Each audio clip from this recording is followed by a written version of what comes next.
আজকে হচ্ছে শনিবার। সকাল সকাল ঘরের সব কাজকর্ম করে রান্নাঘরেরও তো একটু টুকিটাকি কাজ থাকে শনিবার দিন, সেগুলো করে ভালো স্নানটা করে নিই। স্নান করে পুজোটাও দিয়ে দিলাম। আর এখন ঘড়িতে বাজে সকাল 9টা, উঠেছি কিন্তু 6:30টায়। উঠে নিচে গিয়েছিলাম ফুল টুল এনে ঘরের কাজকর্ম করে তারপর ভালো স্নান পুজোটা সেরে নিই। কি হয় শনিবারে তো আমি স্নান করে তারপর আমি রান্নাবান্না করতে যাই, তার জন্য ভালো আগেই স্নানটা করিনি।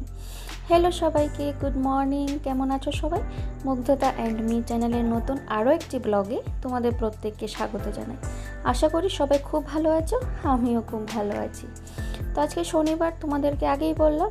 এখন ঘড়িতে বাজে 10:30। আমি স্নান পুজো সেরে তারপর দেখলাম মাম্মাম উঠে গেল ঘুম থেকে। তারপর ওকে মুখ টুক ধুয়ে ব্রেকফাস্ট করিয়ে দিলাম।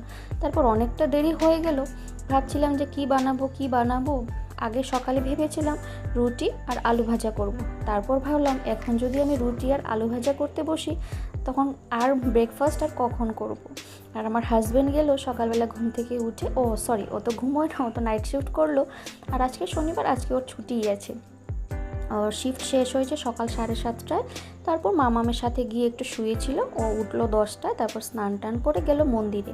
আর ও এখন মন্দিরেই আছে। ভাবলাম মন্দির থেকে আস্তে আস্তে কি এমন জিনিস বানানো যায় যাতে আমি ঝটপট করতে পারি, ও আসলেই যাতে আমি ওকে ব্রেকফাস্টটা দিতে পারি। তার জন্য ভালো ঝাল সুজিটা করিনি, ওটা ঝটপট হয়েও যাবে। তার জন্য আমি ঝাল সুজিটা বানিয়ে নিচ্ছি। তোমরা দেখতেই পারলে আমি তেলে আগে একটু শুকনো লঙ্কা, একটু তেজপাতা দিয়ে তারপর আলু আর গাজরটা কেটে দিলাম। সাধারণত আমি আলু দিই না, আজকে ভাবলাম আলু দিই। আর গাজর, শুধু তো গাজরই আছে, ভালো একটু আলু দিই, হয়তো খেতে ভালো লাগবে। আর একটু কাজু বাদাম আর চিনে বাদাম আমি আগেই ভেজে রেখেছিলাম, ওটাও এখন দিয়ে দিলাম। তারপর একটা আমার খুব পছন্দের একটা জিনিস দেব। আর হ্যাঁ, তেলে যদি একটু কারি পাতা ফোড়ন দিতাম খেতে কিন্তু আরও বেশি ভালো লাগতো। তারপরে ওটাকে আমি একটু ম্যাগি মশলা দিয়ে দিলাম, যেটা আমার খেতে খুব ভালোই লাগে। আর একটা ঝরঝরে একটা ঝাল সুজিটা হবে কিন্তু, যেহেতু আমি সুজিটাকে আগে একটু শুকনো খোলায় ভেজে রেখেছিলাম। আর কি হয়, আর আজকে সুজিটা কিন্তু খেতে বেশ দারুণ হয়েছিল, খুবই ভালো হয়েছিল। আমার বর খেয়ে খেয়ে বললো আজকে সুজিটা কিন্তু হেভি হয়েছে।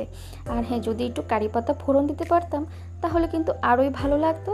আর কারি পাতা ফোড়ন দিয়ে বানালে তারপর যখন সুজিটা রান্না করার পরে একটু যদি পাতিলেবু চিপিয়ে দিতাম, ওটা কিন্তু খেতে আরও বেশি ভালো লাগতো। যাই হোক, আমি যেভাবে বানিয়েছি ওটাও খেতে কিন্তু দারুণ হয়েছে। কখনো কখনো দেখবে যে নিরামিষ খাবারগুলো দেখবে আমিষের থেকেও বেশি ভালো লাগে। অনেকে কিন্তু নিরামিষ, যারা যেদিন নিরামিষ খায় আর কি, অনেকে কিন্তু চিন্তা করে থাকেন যে আজকে কী দিয়ে কী বানাবো বা কী বানালে বেশি খেতে ভালো লাগবে। আমার মনে হয় এত একটা খুব বেশি চিন্তা করার দরকার থাকে না, তাই না? নিরামিষ খাবার দাবার যদি আমরা একটু ভালো করে বানাই তাহলে কিন্তু আমিষের থেকেও খেতে ভালো লাগবে, তাই না? তো দেখো, এখানে আমি একটু মামামের জন্য আপেল আর একটু গাজর পেস্ট করে রাখলাম, ওটা এখন ওকে খাইয়ে দেব। তো ওকে আমি খাইয়ে দিয়েছি। আর এখন আমি একটু ছোলার ডাল সেদ্ধ করে রেখেছিলাম, এখন আমি ডালটা ফোড়ন দিব।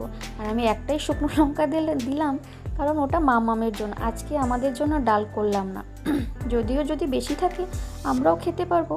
আর শুধু মামামের কথা ভেবেই আজকে ওর জন্য ডালটা বানাচ্ছি। আমার মনে হচ্ছে ডালটা একটু বেশিই হবে, আর ছোলার ডাল তো একটু ঘন হলে আমার খেতে ভালো লাগে। আর 2-3 দিন হয়ে গেছে ফ্রিজে একটু সজনের ডাঁটা ছিল, ভাবলাম আজকে সজনে ডাঁটাটা বানিয়ে নিই। তাই একটু সর্ষে আর পোস্ত আমি আগেই ভিজিয়ে রেখেছিলাম, তোমরা হয়তো আগে একটু দেখতেই পেরেছিলে।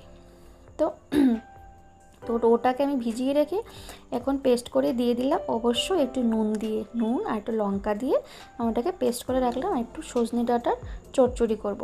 আর ওর পাপা নিয়ে আসলো একটু পনির। ও আবার নিরামিষের দিন আমি যদি বলি একটু পাঁচমিশালি তরকারি করব বা সয়াবিন করব বা আরও অন্য কিছু করব, ও বলে যে না, একটু পনির খাবো। ও আবার পনিরটা খেতে বেশি ভালোবাসে, ওর পাঁচমিশালি তরকারিটা ভালোবাসে না, আমার আবার পাঁচমিশালি তরকারিটা ভালো লাগে।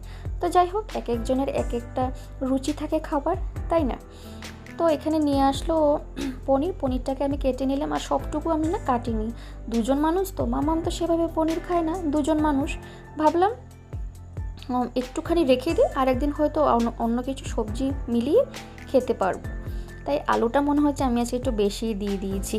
তো যাই হোক, এখানে আমার আলুটা ভাজা হয়ে গেছে, এখন আমি দিয়ে দিলাম পেস্ট, কি এখানে একটু আদা, লঙ্কা, টমেটো, জিরে আর একটু শুকনো লঙ্কার গুঁড়ো দিয়ে ওই পেস্টটা আমি দিয়ে দিলাম। আর এখানে আমার দেখো ঝোলটা ফুটে উঠেছে, এখন আমি পনিরগুলো দিয়ে দিলাম। আর আমি পনির কিন্তু ভাজি না, আমি এমনিতেই পনির কেটে এমনিতেই দিয়ে দিই না ভেজে। তখন কী হয়, পনিরগুলো সফট থাকে, খেতেও ভালো লাগে। আর এই পনিরগুলো এমনিতেও ভালো। এখানে আমরা যেখান থেকে পনিরটা আনি, দুপুর 12টার পরে গেলে ফ্রেশ পনিরটা পাওয়া যায়, খেতেও কিন্তু বেশ ভালো লাগে। তার জন্য আমি ভাজি না। তো পনিরটা ভাজলে কি হয়, যখন ঠান্ডা হয় না তখন একটু শক্ত হয়ে যায়, তার জন্য আর ভাজলাম না। তো দেখো এখানে আমার রান্নাটা কমপ্লিট হয়ে গেছে। এখানে সজনে ডাঁটা আর আলু দিয়ে একটা চচ্চড়ি করলাম, সর্ষে আর পোস্ত দিয়ে। আর এখানে আছে একটু বেগুন ভাজা করলাম। আর 2 টুকরো পনির দেখতে পাচ্ছ, ওটা মামামের জন্য। যদি ও খায় তাহলে, যদি ও খেতে পারে আর কি, তার জন্য দুটো আমি পনির ভেজে রাখলাম। আমরা খাবো আর ও খাবে না, তা কি হয়? ও আবার পনির খেতে চায় না, কেন জানি না। তো যাই হোক, ডালটাও হয়ে গেল। আর এখানে আছে পনির আর আলু দিয়ে একটা ঝোল করলাম। আর এখানে আছে একটু টমেটোর চাটনি। আমার হাজব্যান্ড আবার টমেটোর চাটনি খেতে ও ভীষণ ভালোবাসে, টমেটো না যে কোনো চাটনি। শেষ পাতে ওর একটু চাটনি বা দই যদি হয় বা ফল হয় তাহলে ওর খুব ভালো লাগে। তার জন্য বললো পনিরের সাথে একটু টমেটো নিয়ে আসলো। তো ভাবলাম টমেটো যখন আনলোই হয়তো ও চাটনি খেতে চাইছে, তার জন্য ভাবলাম বানিয়ে নিই। তো চাটনিটা আমার আরেকটু ফুটবে, আর একটু আমি ঘন ঘন করব, তারপর নামিয়ে ফেলবো। আর এখন হয়ে গেছে সন্ধে, দুপুরে খাওয়ার পরে একটু রেস্ট করেছিলাম, তারপর উঠে জল আসলো, ভাবলাম সন্ধেবাতি দিয়ে ঠাকুরের বাসনগুলো ধুয়ে নিই। তো ঠাকুরের বাসনগুলো যদি আমি মেজে রাখি তাহলে কি হয়, তারপরের দিন যখন আমি ঠাকুর দিই না, জল কিন্তু থাকে না। কোনো সময় তো সকাল সকাল ঠাকুর দিই বা কখনো তো দেরি হয়ে যায়, তখন আমি জল পাই না। তো ঠাকুরের বাসনগুলো যদি মেজে রাখি তাহলে আমার অনেকটা সুবিধেই হয়। তো ঠাকুরের বাসনকুসনগুলো মেজে তারপর ভাবলাম মামামকে এখন একটু সুজি বানিয়ে খাইয়ে দিই। তো সুজিটা বানাচ্ছি আর ভাবছি এখন একটু বাইরে যাব, আজকে তো শনিবার, বাইরে তো যেতেই হয় শনিবার দিন। আর একটু টুকিটাকি কেনাকাটা করারও ছিল মামামের জন্য। তারপর কি আর যাব, চলে আসলো বৃষ্টি। তো সেটাই ভাবছিলাম আর কি, যে বৃষ্টি চলে আসলে যাব কি করে। আর এখানে কি হয়, আগের ব্লগে বলেইছিলাম যে শনি রোববারটা হলে বৃষ্টিটা একটু বেশিই হয়। তো সপ্তাহে এই 5টা দিন বৃষ্টি হয় না, কিন্তু শনি রোববার বৃষ্টি হবেই হবে। তার জন্য ঠিক আছে, ভাবছি দেখি কি করা যায়, আগে মাম্মামকে সুজিটা খাইয়ে নিই। তো সুজি খেতে খেতে মাম্মামকে তারপর দেখলাম না বৃষ্টিটা থামলো, তারপর দুজন মিলে চলে গেলাম, দুজন না, আমরা তিনজন মিলে চলে গেলাম একটু বাইরে।